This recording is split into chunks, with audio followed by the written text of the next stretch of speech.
360 पिङ खेलेको आन्द्रा भुँडी आफ्नै ठाउँमा छ तर दिमाग चाहिँ आफ्नो ठाउँमा छैन। हेलो साथीहरू, स्वागत छ मेरो मिनी ब्लगमा। अनि म चाहिँ ब्ल्याक मास्क लाएर बसिरहेको थिएँ अनि बहिनीले पकौडा पकाइरहेको थिएँ। नुन लाएको छ कि नै खानु न भनेर खाना दिए, नुन अनुसार स्वाद ठिकै छ भनेर म चाहिँ आफ्नो फेस मास्क रिमुभ गर्न थालेँ। अरूलाई दुख्छ गरे, मलाई फेरि किन दुखेन साथीहरू। अनि आज यस्तो तामझाम के को लागि गर्दैछु भन्नुपर्दा साथीहरू, आज मेला जाने हो अनि हल्का राम्री भएर जाम न भनेको।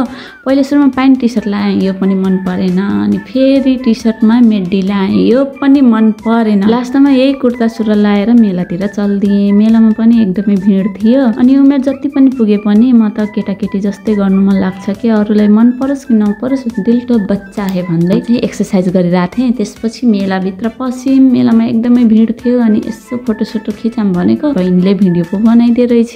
त्यसपछि 360 पिङ खेल्न गएको र रहरले गएको साथीहरू झन्नै बेहोस भएन।